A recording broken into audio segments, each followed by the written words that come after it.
Location, quality, the best.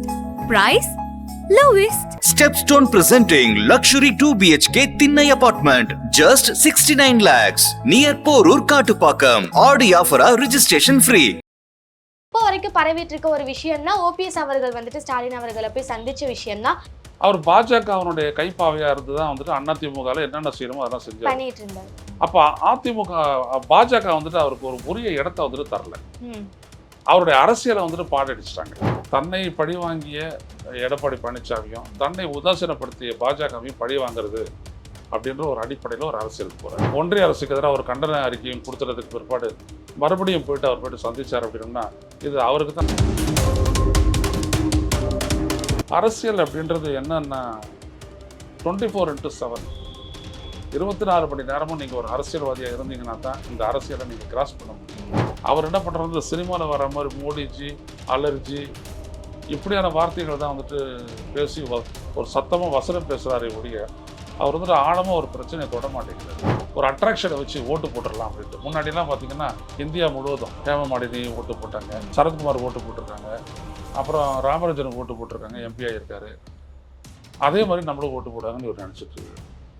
இப்படியெல்லாம் கிடையாது.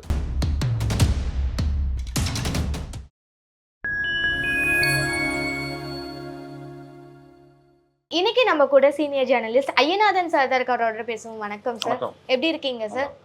Sir, ஆக்சுவலாக இப்போ பாலிடிக்ஸில் வந்துட்டு எலெக்ஷன் நெருங்க எக்கச்சக்கமான நியூஸ் வெளியே வந்துட்டு இருக்கு. அதில் ஒரு மெயினான நியூஸ் காட்டுத்தீ மாதிரி இப்போ வரைக்கும் பரவிட்டு இருக்க ஒரு விஷயம் தான் ஓபிஎஸ் அவர்கள் வந்துட்டு ஸ்டாலின் அவர்களை போய் சந்திச்ச விஷயம் தான். ஒரு டைம் 2 டைம்னா பரவாயில்ல, பல முறை அவர் வந்துட்டு இப்போ சந்திச்சுட்டு இருக்காரு. அதுக்கான காரணம் என்ன சார்? காரணம் என்ன அப்படின்னம்னா, அரசியலில் வந்துட்டு 3 முறை முதலமைச்சராக இருந்தவர், அண்ணா திராவிட முன்னேற்ற கழகத்தினுடைய ஒருங்கிணைப்பாளராக இருந்தவர்.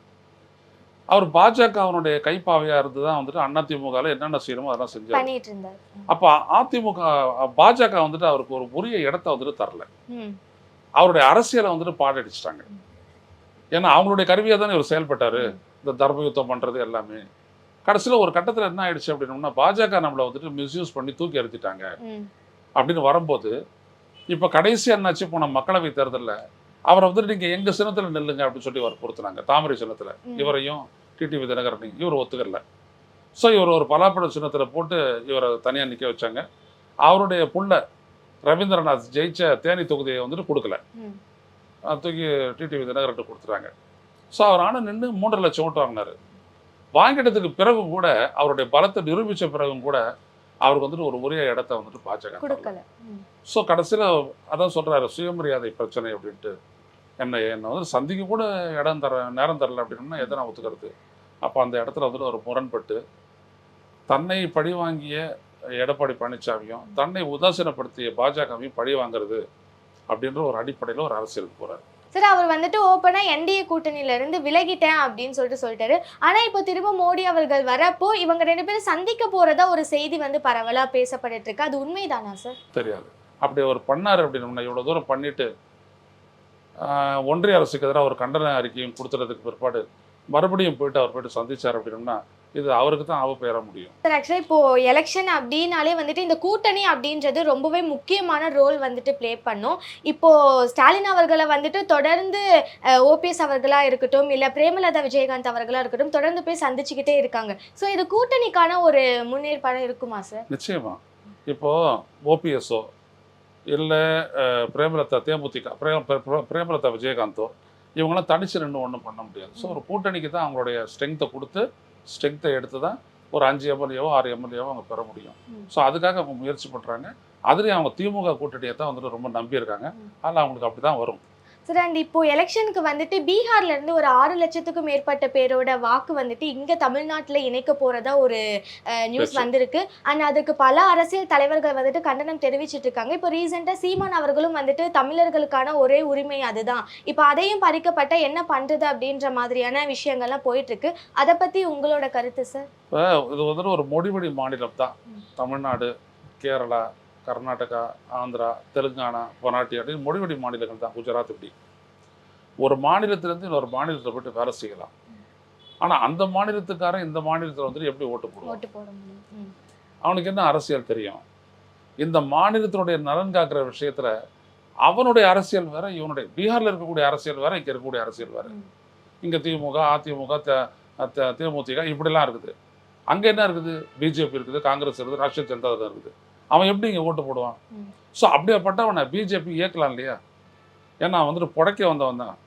அவனுக்கு ஒரு 1000 ரூபா கொடுத்துட்டு எல்லாம் மாற்றி போடுங்கடா அப்படின்னோம்னா மாற்றி போட்டு போகிறாங்க. அப்போ தேர்தல் முடிவுகளை மாற்றும் இல்லையா?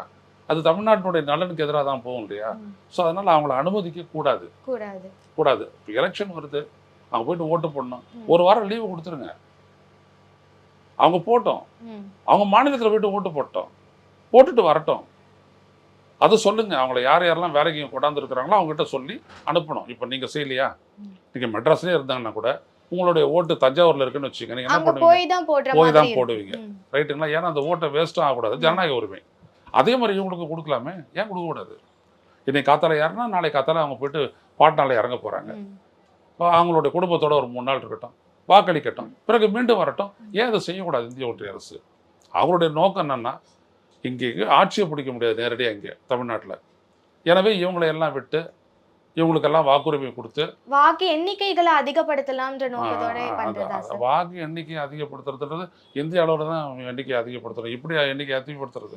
சரி, இன்னொரு விஷயம் ரொம்ப அதிகமாக பேசப்படுறது என்னன்னா, ஸ்டாலின் அவர்களோட பேர் வந்துட்டு எந்த இடத்துலையும் நம்ம யூஸ் பண்ணக்கூடாது அப்படின்னு சொல்லிட்டு அதுக்கு வந்துட்டு வழக்கு போட்டு இப்போ தீர்ப்பும் வழங்கிட்டாங்க, அவரோட பேர் எங்கேயும் யூஸ் பண்ண வேணாம் அப்படின்னு சொல்லிட்டு. அப்படி இருந்தும் இன்னைக்கு காலையில வரைக்கும் வந்துட்டு அவரோட பேரை யூஸ் பண்ணி தான் எந்த ஒரு விஷயமா இருந்தாலும் தொடங்கிட்டு இருக்காங்க. அதை பத்தி உங்களோட கருத்து சார்? இல்லை, அது ரொம்ப தவறுங்க. இப்போ இந்திய ஒன்றிய அரசாகட்டும், மாநில அரசுகளாகட்டும், மக்களுடைய வரிப்பணத்திலிருந்து நீங்கள் இயங்குறீங்க, மக்கள் நல திட்டங்களை நிறைவேற்றுறீங்க. தமிழக அரசு நிறைவேற்றுகிறது, இந்திய ஒன்றிய அரசு நிறைவேற்றுகிறது. ஆனால் உங்கள் வீட்டு பணமாக தான் கொடுக்குறீங்க, ஏன் போடுறீங்க? இப்போ மறைந்த தலைவருடைய பேரை ஒரு திட்டத்துக்கு வைக்கிற மகாத்மா காந்தி ஊரக வேலை வாய்ப்பு திட்டம்னு சொல்கிறோம் அப்படின்னோம்னா அது சொல்லலாம். ஏன்னா அவங்களுக்கு பெருமை தரத்துக்காக. ஒரு ஏர்போர்ட்டினுடைய பேரை வந்துட்டு அண்ணா பன்னாட்டு முனையம்னு வைக்கலாம், காமராஜர் உள்நாட்டு முனையம்னு வைக்கலாம், அதில் ஒன்றும் தப்பு இல்லை. ஆனால் ஒரு திட்டத்துக்கும் வந்து ஸ்டாலினுடைய பேர் அப்படிலாம் வைக்கிறது தப்பு இல்லையா? அது பொருந்தலை இல்லை. முதல்ல அது சரியானா கிடையாது. அதுதான் இங்கே வந்துட்டு நீதிமன்றம் சொல்லியிருக்கு. நீதிமன்றம் சொல்லியும் இப்போ வரைக்கும் அதை கடைப்பிடிக்காம அதை வந்துட்டு ஃபாலோ பண்ணி, ஏன்னா ஃபர்தராக அவங்க கேஸ் போட்டிருக்காங்க, அப்பீல் பண்ணியிருக்காங்க. அதில் இறுதி தீர்ப்பு வந்துட்டோடனே இவங்க கடைபிடிச்சாகணும். சார், எலெக்ஷனுக்கு வந்துட்டு சில மாதங்கள் தான் இப்போ இருக்கு அப்படின்ற நிலையில எல்லாருமே எலெக்ஷனுக்காக ஏதாவது ஒரு விஷயங்கள் புதுசாக பண்ணணும் அப்படின்ட்டு பண்ணிட்டு தான் இருக்காங்க. அந்த வகையில் இப்போ டிஎம்கேல இருந்து ஒரு கிஃப்ட் பாக்ஸ் அப்படின்றது வந்துட்டு ரொம்ப எல்லாரும் பேசிட்டு இருக்காங்க சார். அந்த கிஃப்ட் பாக்ஸில் வந்து ஃபோனு அண்ட் வாட்சு, பென்னு, கொடை இந்த மாதிரி ஏகப்பட்டது இருக்குது. எல்லாத்துலேயுமே வந்துட்டு டிஎம்கேவோட முத்திரை பொறிச்சு இருக்குது சார். ஸோ இந்த ஒரு திட்டத்தை பற்றி என்ன நினைக்கிறீங்க சார்? இந்த ஒரு விஷயம் எப்படி இருக்கு? கொடுக்கக்கூடாது. எந்த ஒரு திட்டமாக இருந்தாலும் மக்களுக்கு ஒரு நீண்ட நெடிய தொடர் பலன் அளிக்கக்கூடிய திட்டங்களை மட்டும் நிறைவேற்றினாங்க தான் அது வந்துட்டு நல்ல திட்டம். ஒன் டைம் கொடுக்கறது அப்படின்றதெல்லாம் வந்துட்டு பார்த்தீங்கன்னா லட்சம் தான். அதானே அவங்களுக்கு என்ன தேவையோ அது திட்டங்களின் மூலம் நீங்கள் செயல்படுத்தணும். அப்படி இல்லாமல் நீங்கள் ஒரு பாக்ஸில் ஃபோனை போடுறது, அப்புறம் மற்றதெல்லாம் போடுறது, அப்புறம் ஒரு பாக்கெட் அல்வாவை போடுறது அப்படின்றதெல்லாம் வந்துட்டு தப்பு. ஸோ இது வந்துட்டு லஞ்சம். இதை தேர்தல் ஆணையம் தடுக்க வேண்டும். சரி, இந்த கூட்டணி அப்படின்றது ரொம்ப நாட்களாக போயிட்டு இருக்க ஒரு விஷயம்தான். இப்போ ஒரு யார் கூட பேசுவாங்க, என்ன விஷயங்கள் நடக்கும் அப்படின்றதே நமக்கு தினம் நியூஸ் பார்த்தா தான் தெரியுது. இப்படி இருக்கப்போ இந்த கூட்டணி வந்துட்டு எப்படி அமையும்னு நினைக்கிறீங்க சார்? ஏன்னா இப்போ ஓபிஎஸ் அவர்கள் வந்துட்டு ஸ்டாலின் அவர்களை சந்திச்சு பேசுறாங்க, ஆனால் எடப்பாடி அவர்கள் வந்துட்டு அதுக்கு அப்படியே அகேன்ஸ்டா இருக்காங்கன்னும் போது இந்த ஒரு கூட்டணி எந்த மாதிரி மாறும் சார்?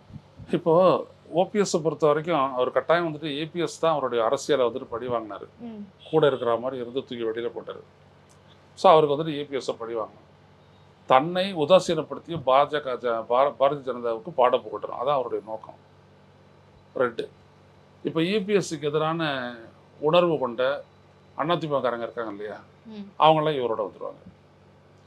இபிஎஸ்க்கு வந்துட்டு வாக்களிக்காதவங்க இவருக்கு வாக்களிப்பாங்க, அதிமுக வாக்குகள் வாக்களிப்பாங்க.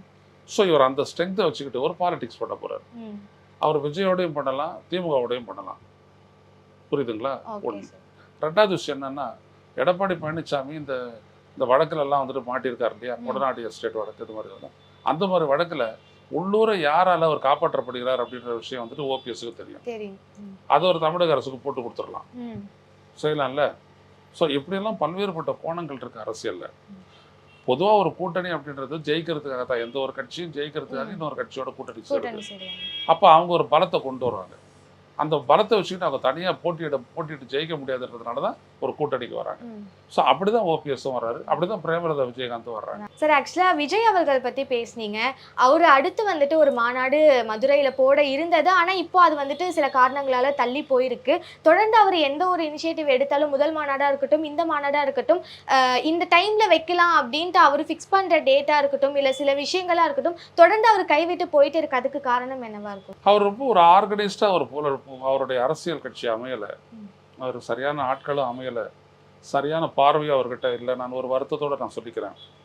அரசியல் அப்படின்றது என்னன்னா 24/7 24 மணி நேரமும் நீங்கள் ஒரு அரசியல்வாதியாக இருந்தீங்கன்னா தான் இந்த அரசியலை நீங்கள் கிராஸ் பண்ண முடியும். இப்போ நீங்கள் ஒரு குடும்ப தலைவியாக ஆகிறீங்கன்னு வச்சுக்கோங்க. அப்போது உங்களுக்குன்னு ஒரு கணவர், அதுக்கப்புறம் கொஞ்சம் நல்ல பிள்ளைகள் எல்லாம் ஏற்படுதுன்னா அவங்கள பற்றியே நீங்கள் கேர் எடுக்கிறது 24/7 தானே. இப்போ உங்கள் அம்மா அப்படி தானே உங்களை கேர் பண்ணிக்கிறாங்க. கண்டிப்பாக அப்படி தான் இருக்கணும். அப்படி தான் அவங்கள பத்திரமா பார்த்துக்கிறணும், உங்களுக்கு சாப்பாடு போடணும், உங்களை எல்லாமே பண்ணணும், உங்களுடைய உடல் நலத்தை பார்த்துக்கிறணும், இவ்வளோ விஷயத்தையும் பார்க்குறாங்கல்ல. இந்த மாதிரி ஒரு அரசியல் தலைவன் தனது நாட்டு மக்களை பார்த்துக்கிட்டா தான் அவனால் ஒரு அரசியல் கட்சியை உருவாக்க முடியும். இவர் ஷூட்டிங்கு போகிறாரு வர்றாரு, அதை பற்றி ஒன்றும் தப்பில்லாத அவருடைய தொழில். ஆனால் இந்த அரசியலுக்காக அவர் எவ்வளோ செலவு பண்ணுறாருன்றது ஒன்று, என்ன விதமான புரிதல் அவர்கிட்ட இருக்குது அப்படின்றது இன்னொன்று. ஒரு இஷ்யூவை பற்றி நீங்கள் பேசுகிறீங்க, அந்த இஷ்யூவை பற்றி இப்போ நீங்கள் வந்து கேள்வி கேட்க வந்து எனக்கு அந்த இஷ்யூ முழுமையாக தெரிஞ்சிருக்கணும். இல்லாட்டி உங்களுடைய கேள்விக்கு என்னால் சரியான பதிலை சொல்ல முடியாது. அப்போ ஒரு பத்திரிகையாளர் தான் இருக்கக்கூடிய எனக்கு சோஷியல் ரெஸ்பான்சிபிலிட்டி இருக்குது, பொலிட்டிக்கல் ரெஸ்பான்சிபிலிட்டி இருக்குது. இதை விட பன்மடங்கு அந்த ரெஸ்பான்சிபிலிட்டி ஒரு அரசியல் தலைவருக்கு இருக்கணும். அப்போ அவர் ஒரு விஷயம் புரிஞ்சிக்கணும் இல்லையா, புரிஞ்சு தானே அவர் பேசணும். அப்படி அவர் வெளிப்படுத்திக்கவே இல்லை. அவர் என்ன பண்ணுறது, சினிமாவில் வர மாதிரி மோடிஜி, அலர்ஜி இப்படியான வார்த்தைகள் தான் வந்துட்டு பேசி ஒரு சத்தமாக வசனம் பேசுகிறாரே ஒழிய அவர் வந்துட்டு ஆழமாக ஒரு பிரச்சனையை தொட மாட்டேங்கிறாரு. பிரச்சனையை தொடணும். மீனவர் பிரச்சனைனா அதை ஒரு சும்மா ஒரு 4 லைனில் ஒரு தீர்மானம் போட்டு விட்டுறாரு. அதில் என்னெல்லாம் இருக்குது, எது தடுக்குது, சர்வதேச விதிகள் என்ன, எந்த அடிப்படையில் இந்திய அரசு செயல்படலாம் அப்படின்ற சஜஷன் கொடுத்துட்டு அதை நீங்கள் ஏற்றுக்கலன்னா நான் போராடுவேன்னு சொல்லிட்டு போராட்டத்துக்கு வரணும். அப்படி வந்தால் மக்களுக்கு அவர் மீது நம்பிக்கை. ஆனால் அது இல்லையே விஜய் கிட்ட, சுத்தமாகவே இல்லை. இந்த ஒரு அறிக்கை கொடுத்துட்டாரா, அந்த மோடி வந்த போது ஒரு அறிக்கை கொடுத்தாரா, இதோட நீங்கள் பாருங்கள் இன்னொரு 15 நாள் 2 வாரத்துக்கு எதுவுமே இருக்காது. அப்புறம் ஒரு நாள் எப்போ திமுக நல்லா திட்டலாம் அப்படின்ற ஒரு வாய்ப்பு வரும்போது இன்னொரு அறிக்கை கொடுப்பாங்க. அவ்வளோதான் அவங்களுடைய அறிக்கை. அப்போ இந்த அரசியல் வந்துட்டு பார்த்தீங்கன்னா அவர் எங்கேயுமே கொண்டு செல்லாது. அதான் அவருடைய பிரச்சனையே. இன்னும் சொல்ல போனால் அவருடைய கட்சிக்காரங்கிட்டே அவர் போய் சேரல. அந்த கட்சியை வந்துட்டு மக்களிடையே எடுத்துகிட்டு போய் சேர்க்கலை. இப்போ மக்களிடையே எடுத்துகிட்டு போயிட்டு சேர்க்கலைன்னா என்ன அர்த்தம் என்னம்மா, ஒரு கிராமத்துலேயும் தாவேகானுடைய கிளை இருக்கணும். அந்த பல்வேறுபட்ட கிராமங்கள் சேர்ந்த ஒன்றியத்துக்கு ஒரு கிளை இருக்கணும். பல ஒன்றியங்கள் செஞ்சு மாவட்டத்திற்கு ஒரு கிளை இருக்கணும். மாவட்டத்தில் ஒரு நிர்வாக அமைப்பு இருக்கணும், பொதுக்குழு இருக்கணும். புரியுதுங்களா? இப்படியெல்லாம் வந்துட்டு உடனே கட்சியினுடைய பெரிய பொதுக்குழு, தலைமை பொதுக்குழு அங்கே வரணும், அதுக்கு செயற்குழு வரணும், அது செயல் திட்டம் வகுக்கணும், அது விவாதிக்கணும், நாங்கள் ஏன் இந்த மாதிரி நிலைப்பாடை எடுக்கிறோம் அப்படின்னு சொல்லணும். எதுவுமே விஜய் கட்சியில் நடக்கிறது இல்லை. சும்மா வராங்க, மேடையில் எல்லாரும் உட்காந்துடுறாங்க, ஒரு வசனத்தை எழுதி கொடுக்குற மாதிரி எழுதி கொடுக்குறாங்க, அதை அவர் பேசுறாரு, அவ்வளவுதான். அதை தாண்டி அவர் வந்து எந்த விதமான புரிதலையும் வெளிப்படுத்தல. இல்ல, ஒரு 3 நாட்களுக்கு முன்னாடி வந்துட்டு ஒரு செல்போன் செயலியை வந்து அறிமுகப்படுத்தி இருந்தாரு சார். அதுல வந்துட்டு 2 கோடிக்கும் மேற்பட்ட உறுப்பினர்களை வந்துட்டு அந்த செல்போன் செயலி மூலியமா இணைக்க போறதா ஒரு திட்டத்தை வந்துட்டு கொண்டு வந்திருக்காரு. அண்ட் அங்கேயே வந்துட்டு 2 குடும்பத்தை இணைச்சியும் இருக்காரு. இந்த ஒரு திட்டம் வந்துட்டு சரியா போகுமா சார்? 2 கோடி பேர் அதுல இணைச்சிட முடியுமா? செயலி இருக்கட்டும், வாக்காளர் சேர்க்கை இருக்கட்டும், உறுப்பினர் சேர்க்கை இருக்கட்டும், நீங்க விஜய் கட்சியினுடைய உறுப்பினர் ஆவீங்களா? இல்லை, ஒரு அடிப்படை வேணுன்றேன். இப்போ நான் இருக்கேன், நான் எந்த அரசியல் கட்சியும் சாராததாக இருக்கேன், ஆனால் நான் ஏதோ ஒரு அரசியல் கட்சிக்கு ஓட்டு போடுவேன். அப்போது நான் எந்த கட்சிக்கு நான் ஓட்டு போடுறேனோ அந்த கட்சியினுடைய ஒரு செயல்பாடு என்னை ஈர்க்கணும். கண்டிப்பாக. அப்போ தான் வந்துட்டு நான் வாக்கு அளிப்பேன். ஆனால் நான் மெம்பர் ஆகணும்னா நான் மெம்பர் நான் செயல்படணும். அப்போ நான் செயல்படக்கூடிய அளவுக்கு வரணும்னா எனக்கு எவ்வளோ நம்பிக்கை இருக்கணும். அந்த நம்பிக்கையை விஜய் ஏற்படுத்தினாரா? இதுதான் பெரிய கேள்வி. ஸோ நீங்கள் ரொம்ப டெக்னாலஜிக்கலாக பேசிக்கிட்டு இப்படின்னா அப்படி தட்டினா உடனே மெம்பர் ஆகிடு. இப்போ ஒரு தடவை பாரதிய ஜனதா சொன்னாங்க அந்த மாதிரி தான், மிஸ்டு கால் கொடுங்க நீங்கள் மெம்பர் ஆகிடுவீங்க அப்படின்னு. மிஸ்டு காலை கொடுத்துட்ட உடனே அவங்க கால் பண்ணுவாங்க, உடனே நம்பர் எழுதிக்குவாங்க, பேர் எழுதிக்குவாங்க, மெம்பர் அப்படின்னு சொல்கிறாங்க. 50 லட்சம் பேர் மெம்பர் ஆகிட்டாங்கன்னா 50 லட்சம் ஓட்டு வாங்கினாங்களா? அவங்க 10 லட்சம் ஓட்டு வாங்கலை. ஏன்? இதெல்லாம் கிடையாது. ஒரு கட்சியானது தனது அதிகாரத்தை வைத்துக்கொண்டு மக்களுக்கு என்ன தேவையோ அதை செய்யணும். ஒரு கட்சி அது அதிகாரத்தை என்ன பண்ணலை, மக்களுக்காக நின்று போராடணும். ஒரு கட்சி அந்த மக்களினுடைய பிரச்சனைகளை ஆழமாக சென்று பேசி என்ன தீர்வுன்றதை சொல்லி அழுத்தம் தரணும்.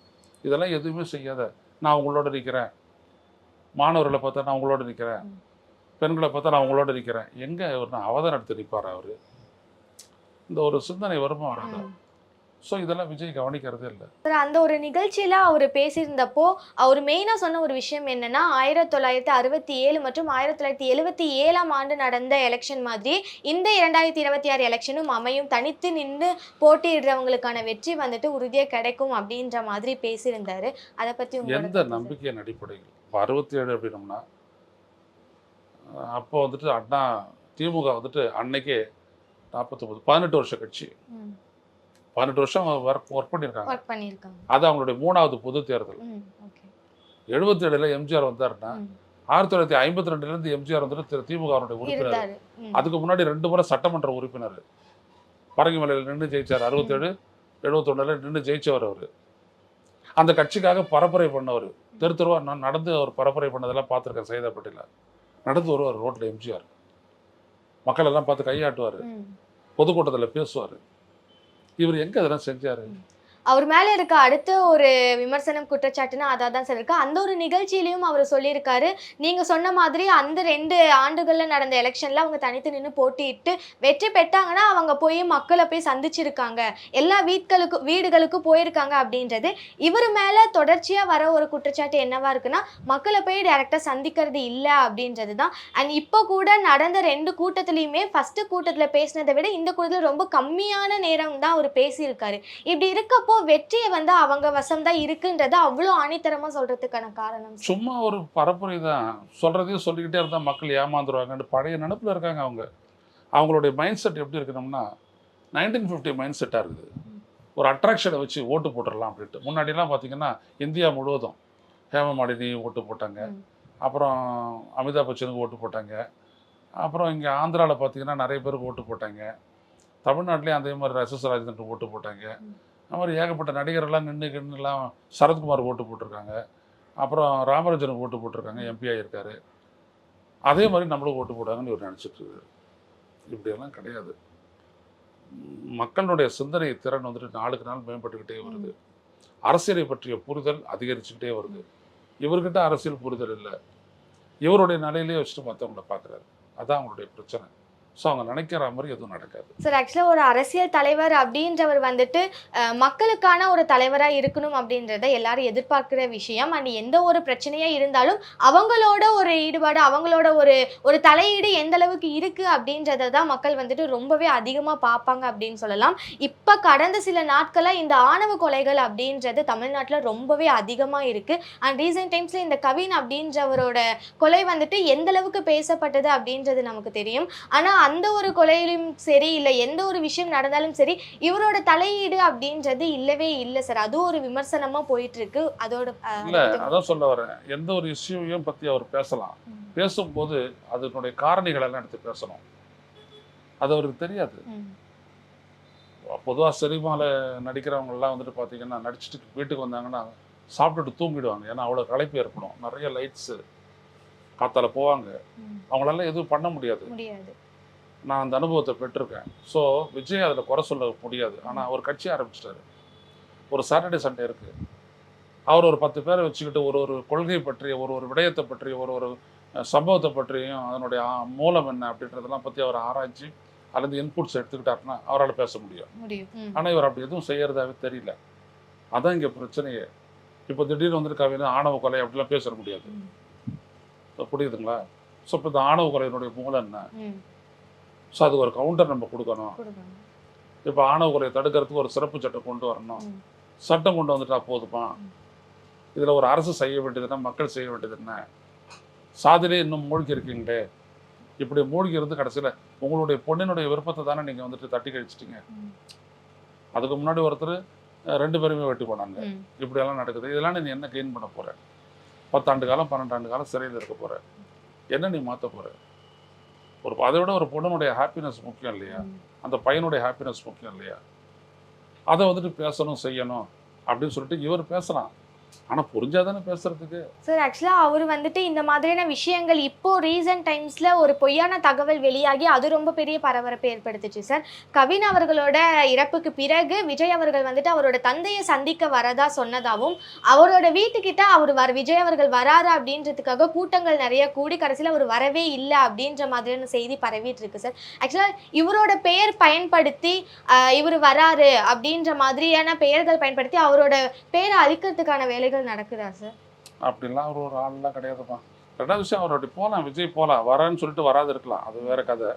அதை பற்றி நம்மளுக்கு உண்மை எதுவும் தெரியாது. அப்படி எதுவும் பேச முடியாது. ஸோ 2026 எலெக்ஷன் வந்தால் தான் எந்த கூட்டணி வின் பண்ணுது, எந்த பக்கம் ஸ்ட்ராங்காக இருக்குது அப்படின்றது தெரியும். பல தகவல் சொல்லியிருக்கீங்க சார், ரொம்ப நன்றி சார்.